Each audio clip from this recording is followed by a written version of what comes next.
Hello दोस्तों, आज की वीडियो में हम समझेंगे किसी भी द्विघात समीकरणों को हल करने की शॉर्ट ट्रिक के बारे में। मैं जो आपको ट्रिक बता रहा हूं, इस ट्रिक की सहायता से आप किसी भी द्विघात समीकरण के आंसर कुछ ही सेकंडों में बता सकते हैं। इसलिए आप इस वीडियो में एंड तक बने रहिएगा। तो शुरू करते हैं। देखिए, मैंने समीकरण लिखी x की घात 2 - 3x - 10 बराबर 0। देखिए, हमारे पास इस समीकरण, ये किसके रूप की समीकरण है? x के रूप की समीकरण है। इस समीकरण में हमारे पास तीन मान छिपे हुए होते।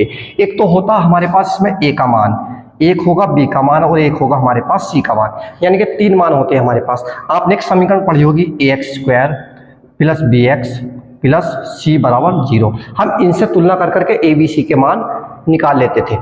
लेकिन देखिए, जो हमारे पास ट्रिक होगी ये हमारे पास b के मान पर ही डिपेंड होगी। अब देखिए किस तरह से शुरू करें। देखिए, हमने b लिखा। अगर हमारे पास b का मान पॉजिटिव होगा, यानी कि हमारे पास प्लस में होगा, तो हमारे पास जो चिन्ह बदलेंगे b और c के चिन्ह बदलेंगे हम आंसर के रूप में। यानी कि यहां लिखेंगे b, c के चिन्ह बदलना। ठीक है, यानी कि पता ये लगा, अगर हमारे पास b का मान पॉजिटिव होगा तो b, c के चिन्ह बदलना। देखिए, मान लिया हमारे पास ये समीकरण है, b का मान हमारे पास काय में नेगेटिव में, माइनस के रूप में। तो माइनस में अगर होगा तो हम किस तरह से करेंगे?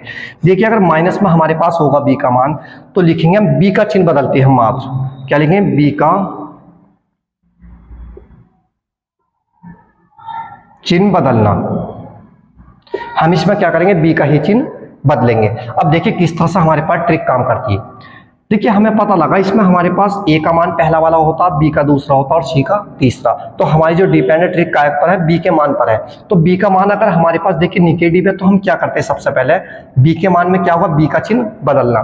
तो हम b का जो है ये वाला चिन्ह बदल करके लिखेंगे, और c का यथास्थिति, यानी कि जैसी स्थिति c के मान की है हमारे पास वैसी ही रहेगी।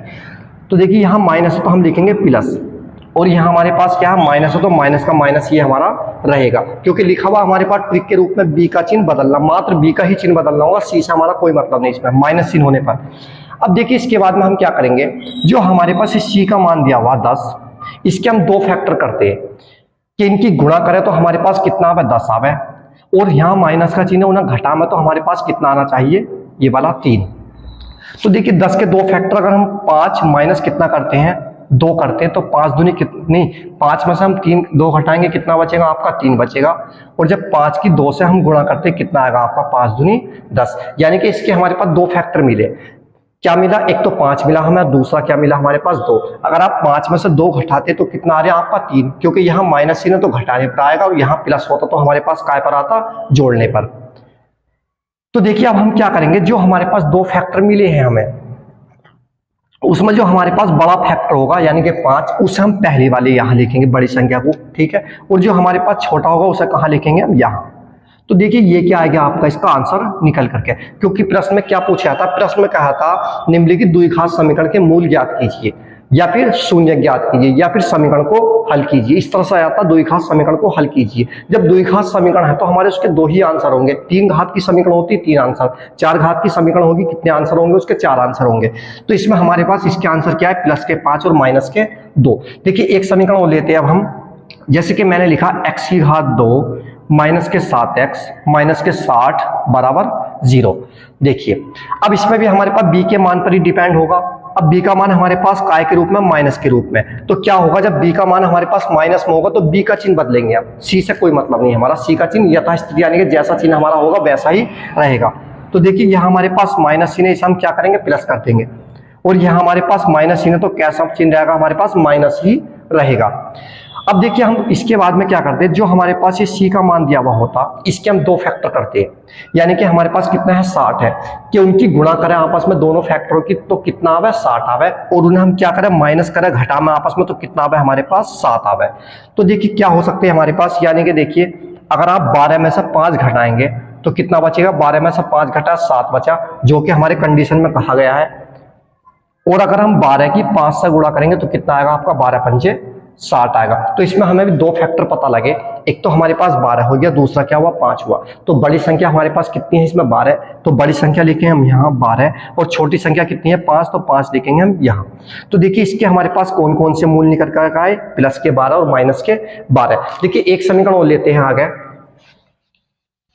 देखिए मान लिया मैंने कोई समीकरण लिखी x की घात 2 प्लस x माइनस के 182 बराबर 0, क्योंकि अभी तक मैंने जो आपको बताई माइनस चिन्ह होने पर बताई थी, अब प्लस चिन्ह पर तो आपको पता नहीं लगा इस चीज का। देखिए अब इसमें जो हमारे पास है x का मान काय के रूप में दिया हुआ, प्लस के रूप में, तो कैसे करेंगे।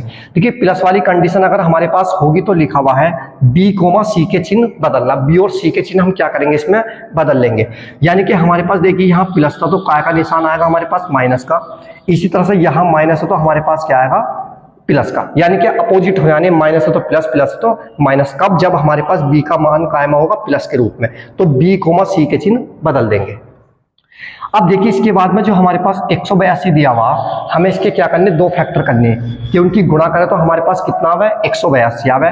और देखिए यहाँ माइनस का चिन्ह घटावे तो कितना आवे हमारे पास, देखिए यहाँ सिंगल x लिखा हुआ, लेकिन हमारे पास इसकी गुणा में कितना लिखा हुआ, 1, उन्हें घटावे तो कितना आवे हमारे पास 1, और गुणा करें तो कितना आवे 182। देखिए अगर हम 14 माइनस 13 करते हैं तो 14 में से आपने 13 घटाया, कितना बचा आपका 1।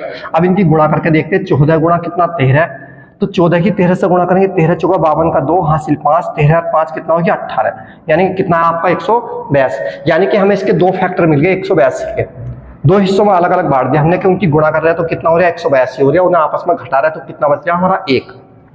तो देखिए बड़ी संख्या हमारे पास क्या है 14 है, तो 14 को तो लिखेंगे हम यहाँ, माइनस के 14 हो गया, और छोटी संख्या क्या 13, 13 को लिखेंगे हम यहाँ।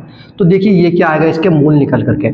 इसी तरह से जो आपके एग्जाम होते हैं इसी तरह के क्वेश्चन उसमें पूछे जाते हैं। अगर आप इसे लंबी विधि से हल करो तो हो तो जाएगा उस विधि से भी, लेकिन आपको काफी समय लगेगा, और आपके कंपटीशन का जो भी एग्जाम होता है उसमें 1 मिनट से कम एक प्रश्न के लिए मिलती है।